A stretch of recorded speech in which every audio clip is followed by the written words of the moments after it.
Okey, Assalamualaikum, salam sejahtera. Baik, untuk pagi ni, cikgu sediakan video untuk kamu. Dalam masa yang sama, cikgu akan buka Google Meet juga. Tapi bukan untuk menceritakan apa yang ada dalam video ni. Dia tugasan yang kamu perlu buat selepas kamu buka video ni lah. Jadi, buka dulu video, try bagi faham dulu apa yang perlu kamu buat untuk tajuk baru kita. Baik, ini tajuk baru selepas reka bentuk mekatronik, iaitu 2.1 penghasilan produk. Bila kita sebut penghasilan produk, hasil, maksudnya kita kena buat. Hasil, kita kena buat. Produk tu apa? Benda. Kamu kena hasil satu benda. Kamu kena hasil satu objek yang boleh berguna kepada orang. Kamu boleh jual kepada orang. Okey, itu maksud penghasilan produk. Boleh Okey, baik. Untuk tajuk ini, dia makan masa yang sangat panjang termasuk dengan pembuatan produk tu sendiri. Okey, jadi kalau kata sebelum 4/4 kita boleh habiskan bahagian-bahagian tulisan, bahagian-bahagian borang dan sebagainya.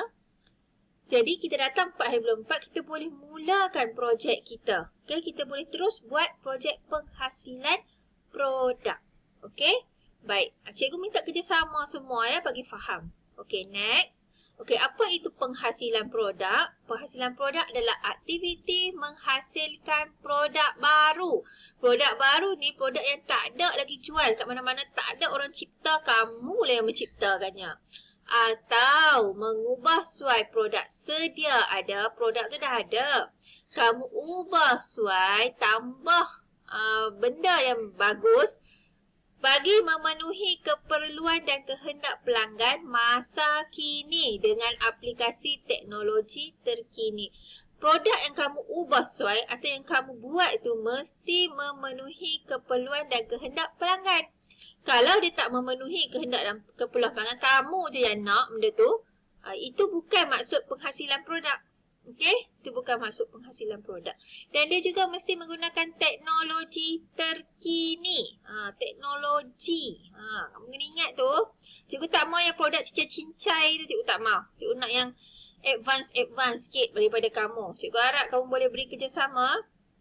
Produk boleh dihasilkan sama ada dalam bentuk barangan, bukan atau ni, bentuk barangan atau perkhidmatan. Okey, barangan atau perkhidmatan. Jadi kita ni nak buat kat bengkel, takkan kita nak buat perkhidmatan. Perkhidmatan ni macam cikgu mengajar kamu perkhidmatan. Kamu pergi bank, keluarkan duit, itu adalah perkhidmatan antara kerani bank dengan kamu. Tapi ini cerita pasal penghasilan produk apa? Barangan, benda. Okey, benda. Okey, baik. Langkah-langkah dalam penghasilan produk. Okey, kita mula dengan kajian keperluan pelanggan. Kemudian kita pergi kepada penyelesaian masalah inventif, projek brief, penjanaan idea, lakaran idea, penghasilan model, pengujian dan penambahbaikan dan akhir sekali pendokumentasian. Tapi kalau kamu nak buat pendokumentasian akhir sekali, ibaratnya projek kamu dah siap, kamu baru merangkak-rangkak nak tulis, tak boleh juga. Jadi pendokumentasian ni ada di antara setiap langkah. Okey? Baik, kajian keperluan pelanggan yang pertama kamu kena buat. Bila sebut pelanggan, kamu kena cari orang. Siapa yang nak beli produk kamu tu? Siapa nak beli barang kamu tu? Siapa nak beli? So, golongan sasaran mana yang nak beli? Itu kamu kena fikirkan lah. Okey, produk tu kamu nak bina tu produk apa? Untuk siapa? Okey, baik. Sekarang kita pergi yang pertama. Okey, menyatakan produk yang hendak dihasilkan berdasarkan kajian keperluan pelanggan dan projek brief. Hari ini cikgu fokus kepada kajian keperluan pelanggan saja dulu. Okey, dalam kajian keperluan pelanggan, dia ada 3 kriteria. Yang pertama adalah maklumat pelanggan. Yang kedua, latar belakang produk. Ada sedikit error sikit kat sini. Ketiga adalah penambahbaikan. Okey, 3 benda, maklumat pelanggan, Latar belakang produk, penambahbaikan. Kalau soalan tanya antara berikut yang manakah kriteria kajian keperluan pelanggan? Kecuali, maksudnya yang bukan daripada 3 ni, bukanlah jawapan dia. Itulah jawapan dia yang bukan kecuali, okey? Baik, kita lihat yang pertama iaitu maklumat pelanggan. Maklumat pelanggan. Mengenal pasti pelanggan yang berpotensi untuk membeli produk yang dihasilkan. Okey? Maklumat pelanggan ini membolehkan mereka tu kamu menghasilkan produk yang tepat. Maklumat yang diperlukan dalam maklumat pelanggan ni seperti jantina, lelaki ke perempuan yang nak guna. Umur dia berapa? Kanak-kanak, budak sekolah, golongan remaja, pelajar universiti, orang tua, ataupun golongan bekerja, okey? Pekerjaan dia apa? Suri rumah, student. Siapa yang perlukan? Doktor ke yang perlu gunakan? Itu antara dia. Latar belakang ekonomi dia. Okey, dia punya gaji dia berapa sebulan? Tiada pendapatan ke? 1,000 saja, 2,000, 3,000, 40,000. Okey? Baik, contoh je lah. Okey, latar belakang produk. Okey, yang kedua yang kamu kena tahu adalah latar belakang produk.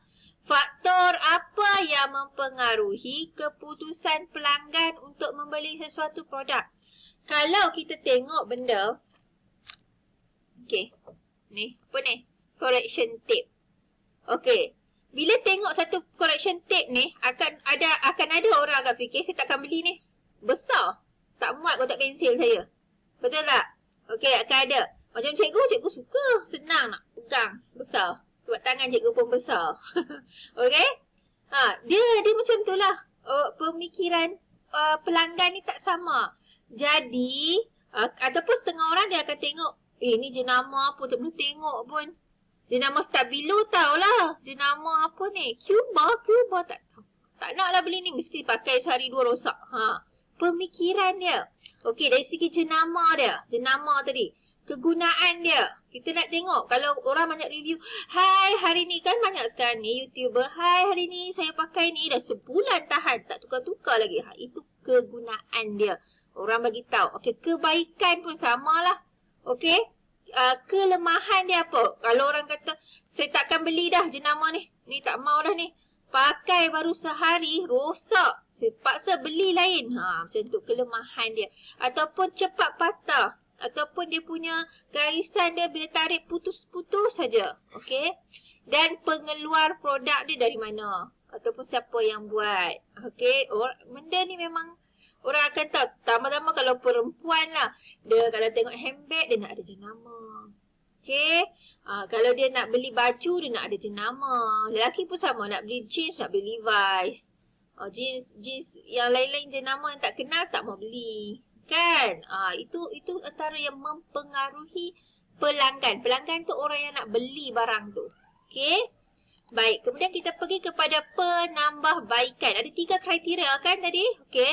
Yang ketiga, penambahbaikan. Setelah penambahbaikan dilakukan terhadap produk, produk dah buat penambahbaikan. Jadi pereka bentuk boleh mengenal pasti apa? Yang pertama, reka bentuk produk tersebut. Okey. Perkhidmatan selepas jualan. Pelanggan ni siapa? Siapa pesaing dia? Siapa syarikat lain yang buat sama macam dia? Contoh dalam kelas, okay, ada seorang akan buat vacuum, micro vacuum. Okay, seorang lagi buat vacuum canggih. Dua benda, vacuum. Benda yang sama, vacuum. Nak buat vacuum. Tarik habuk mana paling baik kan? Itu pesaing dia lah. Okay. Kelemahan produk sedia ada di pasaran. Kalau kamu beli dah, kenapa nak buat vacuum? Kenapa nak kena cipta vacuum? Sebab vacuum yang dekat pasaran ni lambat. Okay, saya nak reka vacuum sendiri yang paling canggih sekali. Itu sebab dia ada kelemahan, kamu kata. Okey, dah harapan pelanggan tu. Pelanggan tu mengharapkan bahawa produk yang dihasilkan cantik, berkualiti. Itu harapan dia. Okey, so ada 3 benda yang penting dalam kriteria yang penting dalam borang kajian keperluan pelanggan. Okey, sekarang seterusnya kita lihat kepada contoh 1. Produk pengilap produk yang ini yang cikgu nak buat. Kamu tak boleh buat yang ni. Kalau kamu nak buat, kamu buat benda lain.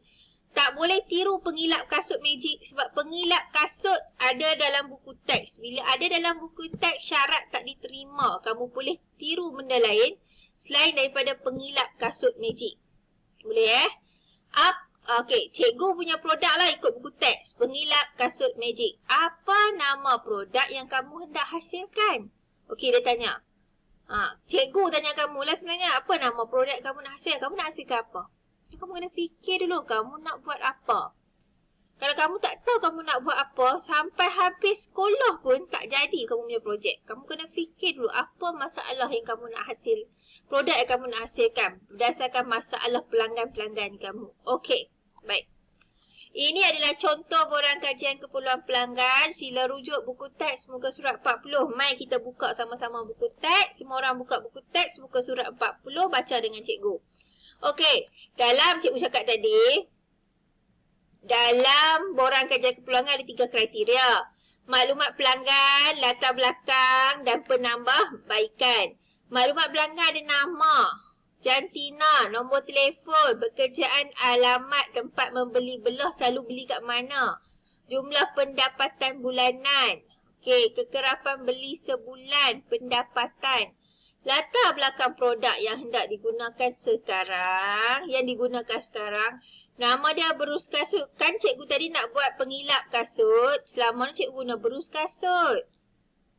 Okey, cikgu guna berus kasut. Okey, cerita pasal berus kasut lah, pengilap kasut. Tak bolehlah cerita benda lain. Tak boleh cerita pasal beg. Sebab kamu nak buat pengilap kasut.